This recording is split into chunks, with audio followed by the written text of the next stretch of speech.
aborder le thème devant vous, la démocratie, possible ou simple utopie. Alors pour commencer, c'est quoi la démocratie? La démocratie est une forme de gouvernement dans laquelle la souveraineté appartient au peuple qui l'exerce directement par des représentants élus.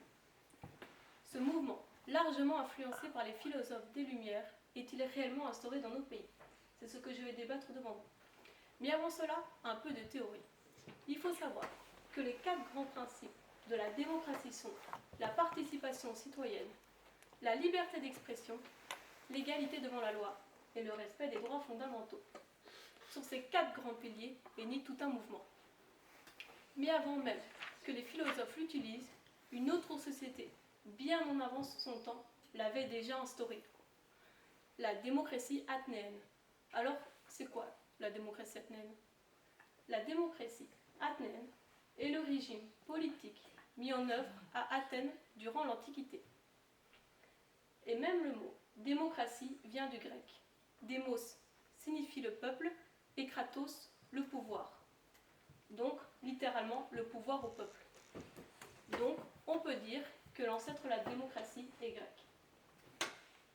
Mais fermons cette parenthèse et revenons à nos moutons. En Belgique, nous sommes en démocratie, paraît-il. Ces utopistes voulaient redonner le pouvoir au peuple, ce qui est chose faite. Mais quand on vote, tout le peuple n'est pas forcément d'accord. Et ils doivent quand même subir le choix d'autrui. De plus, ils haïssaient le noble et le roi qui possédaient tous les droits et les pouvoirs. Mais quand on regarde même plus loin qu'à l'échelle de la Belgique, les riches ne possèdent pas-ils tous les droits? L'affaire Epstein représente bien mes dires. Tout le monde est au courant de leurs méfaits, mais tout le monde ferme les yeux face à leur pouvoir. Donc, l'argent et le pouvoir régissent toujours le monde malheureusement. Il y a à peine une quinzaine d'années de cela, le printemps arabe représente bien ces inégalités.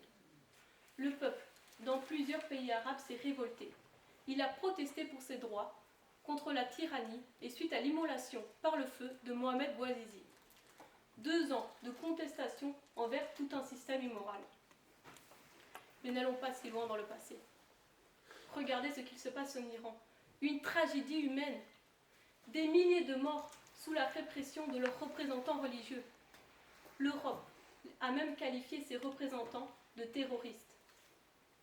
Et ce guide suprême qui va jusqu'au bout des massacres pour imposer sa volonté, ça ne vous fait pas penser à un certain tyran nazi?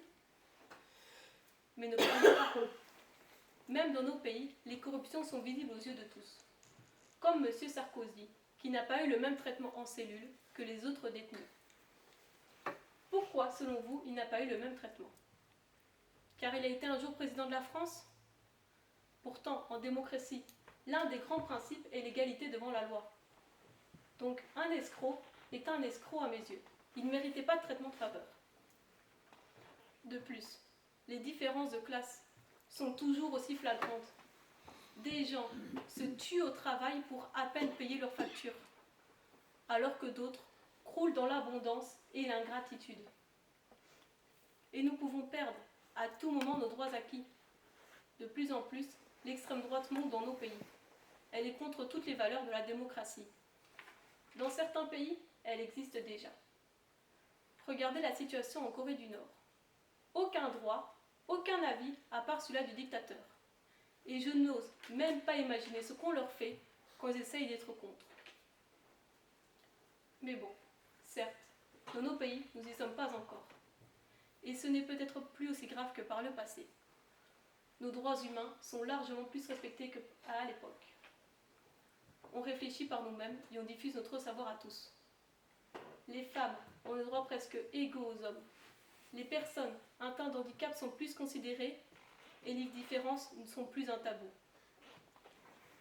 Mais peut-on dire que c'est une démocratie parfaite pour autant?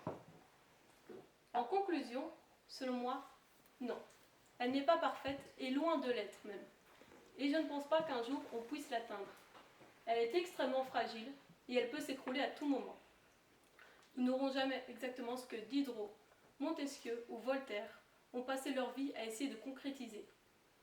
Il paraît impossible de nos jours de voir cette utopie. Donc, Madame et Messieurs, La démocratie est une utopie.